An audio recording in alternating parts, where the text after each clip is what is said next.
Hey lady, welcome to the Postpartum on Purpose podcast. If we haven't met, my name is Anne Marie. I'm wife to James and mom to 5 beautiful kids, ages 9 down to 2 months, with 1 miscarried baby. It is my hope to help other women experience postpartum as a time of grit, growth, and grace. This is episode 61. Hi lady, how are you? Listen, 2 things for this week's free things. And if you've listened to previous episodes, you know there are 2 points to free things. One is to be able to be grateful for the things we already have, and then also to become aware of all the ways that we can live a rich, full, meaningful life without breaking the bank. And this becomes especially relevant, I think, the more children that we are welcoming into our lives. For the 2 free things this week, and this first one is completely unsponsored. This is just my experience, but I got a free box from Factor, the food delivery company, this week because my sister had sent me, she subscribes to it, and she sent me a free box. And it would have been 1 free box and then 3 boxes with $15 off, I think.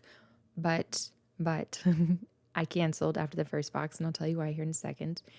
When I was telling my husband about it, he said, "Oh, so it's like a fancy TV dinner." And I thought about it. And I said, yeah, that's exactly what it is. Factor food comes once a week delivery, and it's 8 meals, unless you choose a more expensive plan. I think you can do 12 or 15 even if you want, but 8 meals was the one that we chose. They are individually packaged. It comes with a film over, each meal comes with a film over it. You pierce it, microwave that for 3 minutes, pull the film back, stir everything up, replace the film, microwave it 2 more minutes, and it's done. It's ready to go. I could see this being really helpful for a first-time mom who wants the convenience of having something that's going to be nutritious, because the meals are. All the nutrition facts are on the side, and really pretty tasty. I have no complaints about the taste, especially for the fact that you microwave it in 5 minutes. For what it was, I thought it really, really was quite tasty. So you're paying for the convenience factor and you're paying for the taste. It would have cost $115, I believe, with the shipping if we had not had the box for free, which for 8 meals is just completely unsustainable for a family of 7 to eat if that's all you're getting. But again, I think it could make a lot of sense for a first-time mom. I think it could make a lot of sense if somebody asks you what they can do and they have the means to support you in that way. That could be very helpful to have things like that ready to go and to know that you're getting the nutrition behind them. No prep required. It just comes straight to your door. So it's not like Blue Apron or HelloFresh. It's already ready to go. You don't have to prep anything. You don't have to mix anything, none of that. And you don't have to wait half an hour for it to be ready. If you get the chance and you want to try it out, I have no reservations about it other than the fact that it could never work for us from a budget perspective. The second free thing was free ice cream from Hy-Vee. It was last Thursday, and the day was quite full because we traveled to South Dakota over the weekend for my cousin's wedding, which we were so grateful to be able to attend. But in total, it was 1,000 miles in 3 days. 500 miles on Friday, there all day on Saturday, and then 500 miles back on Sunday. It was quite quick. And Thursday, I had a number of things that needed to happen before the trip, in addition to regularly scheduled Thursday activities. At present, our Thursdays are quite full in terms of we have school in the morning, and then my daughter has occupational therapy in the afternoon. I grocery shop during that hour, and then pick her up and bring my son to his piano lesson. Do the second grocery store during that time because we go to Aldi first, and then we go to Hy-Vee for anything we can't get at Aldi. But also last week I had committed to bringing a meal to a friend who had a new baby, and I was so excited to do that, and I had everything like written down and the order in which it was going to happen, and it was a lovely plan, except that I forgot the meal at home when I drove into town, and we live 25 minutes away from everything in town. So we grocery shopped as planned while my daughter was at occupational therapy, but then after I picked her up and dropped my son off at piano lessons, instead of taking the meal out to the family, I drove all the way back home, came back into town, picked him up, and then brought the meal out to the family. So we still hadn't gone to Hy-Vee at that point, and Hy-Vee was our very last stop. And if you know me in real life, you know that I love Hy-Vee because of all the free things they give children. They give them a free breadstick, free slice of cheese. You can get a free piece of fruit, and then even a balloon if you want, like one of the basic, it just says IV on it, but it's a balloon nonetheless. But this particular day, as we were getting the free breadstick for my son, this man walks by, an employee walks by, and he says, "We got free ice cream outside if you want it." If I want it? Of course I want it. And they had toppings in addition to the ice cream. It wasn't just plain ice cream, it was toppings. My son and I, and then obviously the baby was with us, we got our ice creams. And the very last thing that needed to happen that day was that we got a car wash. And it was such a gift. It had been a full day, right? And not a frantic day. In God's good grace, it had not been a frantic day, but it had been quite full. And then also there had been the recent disappointment with forgetting the meal. So to just receive the ice cream and to sit and eat it as our car was moving through the car wash, I just was really grateful for that. All right, without any further ado, perhaps too much talk of ice cream and free things. Without any further ado, today's episode is guest hosted by Haley of the Truth Fertility Podcast. And here's the funny thing about it. When back in the spring, I actually heard Haley's name, or came across it because of the Apple podcast algorithm. Her podcast came up as a recommended one under mine when I was looking at the Apple Podcast website. I thought, oh, she's a Creighton FertilityCare Practitioner, which, if you're not familiar, Creighton is a method of fertility awareness, the Creighton method. And the science arm of it is naprotechnology. So that's the scientific application, women's health application of this Creighton method.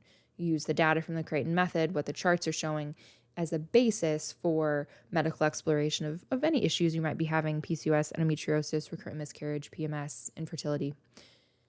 And I learned about this lady, and I was still in my role at Natural Womanhood as now managing editor. And I thought, man, wouldn't it be great to have her tell or share in a written form her fertility awareness testimony? And just other things came up, as they do, before I concluded that role and then had the baby in June. And I did not reach out to her, even though I had her About tab from her website open for several months.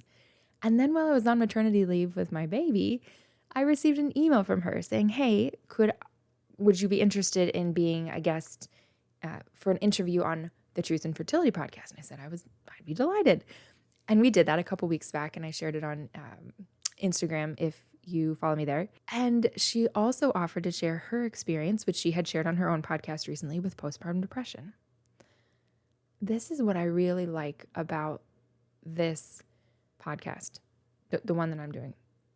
I really like that women can share their own experiences, and they don't have to present themselves as an expert in any one area. They don't have to be an expert on postpartum depression. They just have to be, the way I describe it to them, is an expert in their own experience. And you'll hear that as Haley shares her testimony. She doesn't say, everybody should do this just like this. Everybody should do exactly what I do. She shares her experience. The value of that, I believe, is not to be prescriptive. You have to do this thing, or you must do this in this way. Certainly not to be fear-mongering, but simply to say, here's what I experienced. Here's what I found. Here's what I don't know, which requires a posture of true humility, to not present yourself falsely as an expert on something that you're not, but to share what you have experienced, including any ends that are still loose, anything that's not tied up, and to offer it as a gift for other women. One, to know that they're not alone, but two, perhaps something that you say strikes somebody else, gives them a jumping off point, or even a next step in whatever journey they're currently on. That brings me to the distinct privilege and honor of presenting Haley. Hi, everyone. My name is Haley Yeager, and I am honored to be a guest host for the Postpartum on Purpose podcast. And I just thought I would take you through my postpartum experiences. I have three little ones. I've got a 5-year-old, a 3-year-old, and a 1-year-old. And I have a story with every single one of those kiddos when it comes to my experience with postpartum depression, postpartum anxiety, all the things. So so I figured I'd walk you through my experience and what I've learned, and hopefully that can be of help to you. So going with my first pregnancy, I was a full-time teacher when I was pregnant at the time. So, and I say that because I don't think, because of my work schedule being so demanding, I was a high school theology teacher. So I don't think I quite had the space to recognize any signs of depression that I may have been experiencing. But very similar to Anne-Marie, I was experiencing what we'd call intrusive thoughts. So just thoughts that were very scary I won't even say what they were because I don't want to put them in your brain, but just very scary thoughts that didn't feel like they were coming from me, but they were there. And I remember struggling with them throughout my pregnancy. And then about 8 months, so I'm like ready to pop, right? At around 8 months, I remember I'm like, I have to tell somebody what's going on. So I sat my husband down and I'm like, hey, I am having these really crazy thoughts and they're really scary and I don't know what to do about them. And I very vividly remember that conversation, and my husband was so good and also concerned to say the least. And so we ended up making I had an appointment with my OBGYN, obviously because I was pregnant, but at that next OBGYN appointment that I had, I brought that up. And so he recommended I started to see a therapist to work through those thoughts. And so I started seeing a therapist. This was right before my firstborn was born. And I'm seeing this therapist for that. And then come time that I actually give birth, I started just sinking into a depression. Now, I will say what I forgot to mention earlier is that I do have depression that runs in my family. So a very, very strong genetic trend of depression and anxiety that runs in my family. So it wasn't necessarily out of the blue that I experienced this, but I had my son on a Monday, and by that following Monday, I was back in the hospital. Every single day of that first week postpartum, I was sinking more and more and more and just felt myself becoming not myself more and more and more. So a week later, I woke up that morning, and a huge trigger for me was fear of what the night to come would be like, because it was the first time that I wasn't in total control of my sleep. And that was a huge deal for me. So by that week later, I had told my husband, I am not okay. I need to see the doctor. I called my doctor and he recommended that I go to the ER. So that's what I did. And my husband and I went there. My mother-in-law so graciously kept our son for us that day while I was there. And the one thing that I remember my nurse telling me is just how proud she was that I came in when I did, because so many women wait and wait and wait and just aren't feeling good, and they wait and wait and wait and don't seek any treatment. And so that was a huge consolation for me that she had said that I was only a week postpartum and back in the hospital. But with that being said, I started an antidepressant at that time, and the purpose of that was just to kind of lift the veil over my face, kind of just to allow the scales to fall off my eyes, just so I could see clearly, and that I could, feel human for a little bit of time, and just, to lift the veil. And so I was on that for about 4 or 5 months postpartum. I was also working with a therapist very intensely throughout this whole time too. I'm a huge advocate of, if you're going to take a medication for a mental illness, absolutely 100% be seeking a therapist at the same time, just so that you can, as you're working through building those coping mechanisms with your therapist, you can, in my case, I really did not want to be on that medication for a long time. So to start weaning off of that medication. And I was able to do that around 5 or 6 months postpartum because of the tools that I had been given in therapy going through that whole time. So we're at 6 months postpartum. I'm off of that antidepressant. I'm feeling good. And the rest of postpartum went very smoothly for me. Now with my second pregnancy, they're about 2 years apart, almost to the day. So with that second pregnancy, actually, I was not working full-time anymore. So I was no longer a teacher. And the first sign actually that I was pregnant with my daughter, so my second born, was that depression. And so not only is it postpartum depression for me, but it's actually pregnancy induced depression. And I will say that I think I probably had that during my first pregnancy as well. But first of all, I didn't know what signs to look for. And second of all, because I was working full time, I don't think I had the space to recognize that was happening. But anyhow, my second pregnancy, that was the first sign really of pregnancy that I had, was that I was feeling depressed again. So I ended up going back on that same antidepressant medication, and I was on that through my whole pregnancy and then up until again about 6 months postpartum. And I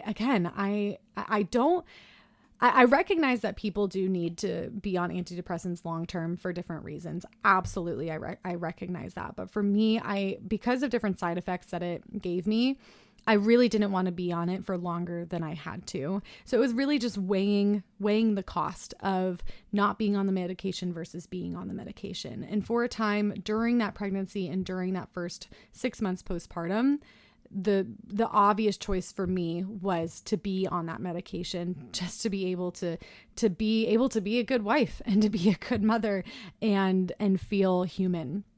And so I was on that medication throughout that whole time. I was feeling okay.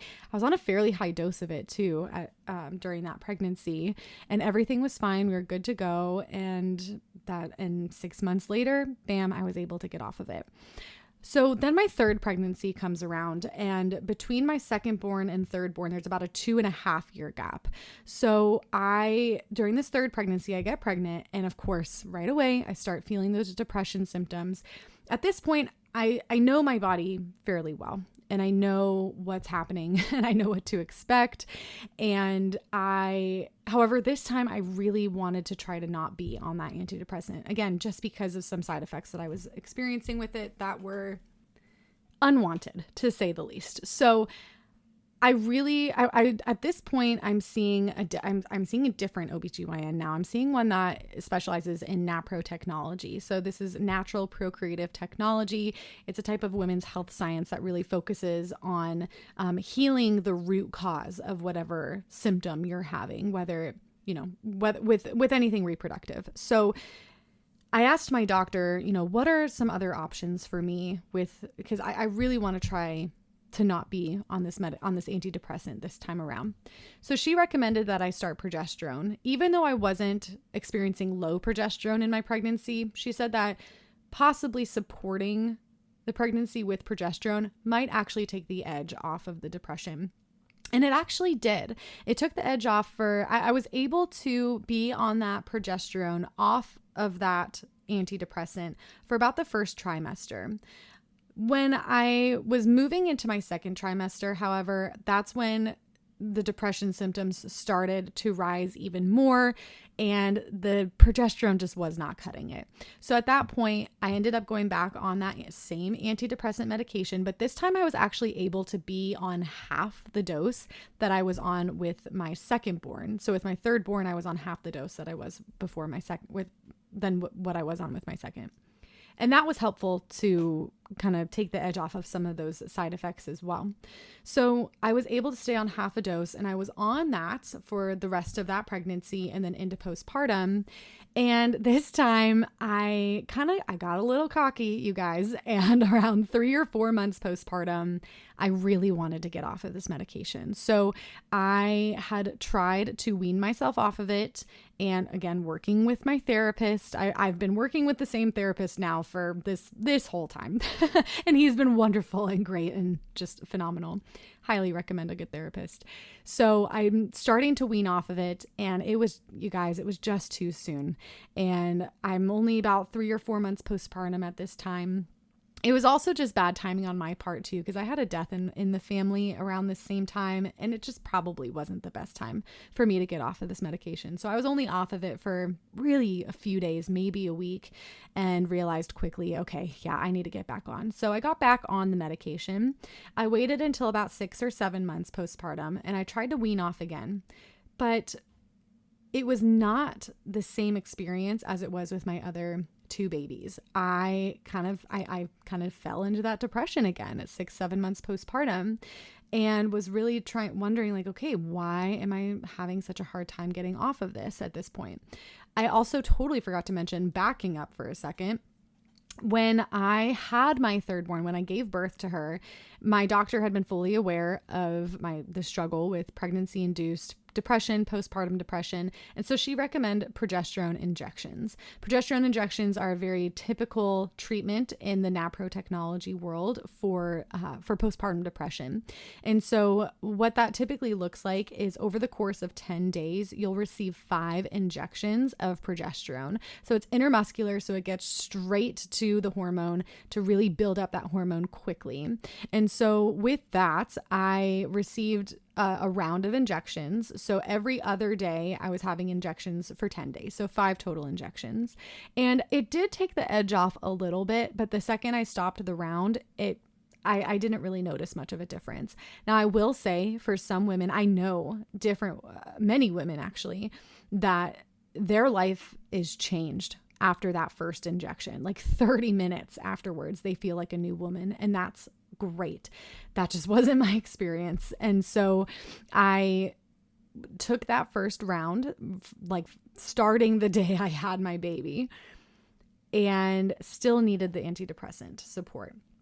Then I actually did a second round of it. I think probably a few months after that, I did a second round of those progesterone injections. Again, I felt a little bit better during the injections, but it really didn't move the needle enough to be able to get off of that medication. So I stayed on the medication 6-7 months postpartum. I'm trying to get off again, and I just can't. And it was very difficult. And so then I get to a year postpartum, and I'm still on this medication, really struggling with some of the side effects that I'm experiencing, and just wondering, like, am I ever going to be able to get off of this thing? And so I'm working with my therapist, and he suggested that I pick a date.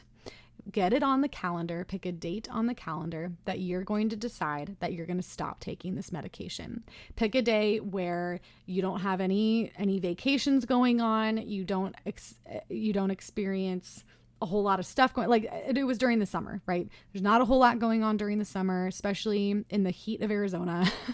So I picked one day during the summer, and I had planned to wean off of it too, because it's not always a great idea to just stop cold turkey with an antidepressant. So I had planned a few weeks beforehand to start going half a dose, to the point where when I get to this specific date on the calendar, I'm going to stop.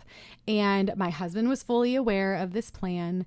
And so he knew what to expect. And at this point, my husband is so good, you guys, because he was very, very supportive in any route that we decided to go with the antidepressant, getting off the antidepressant. And so he was really the one who's helping me monitor even my symptoms. And so I always recommend, if you don't, if your husband isn't there or don't have a husband to support, like, find somebody who can help support you in this journey of, if you're on an antidepressant, you want to get off, find somebody who can be there to support you, help recognize, hey, you're not being yourself again. Like, let's work on that.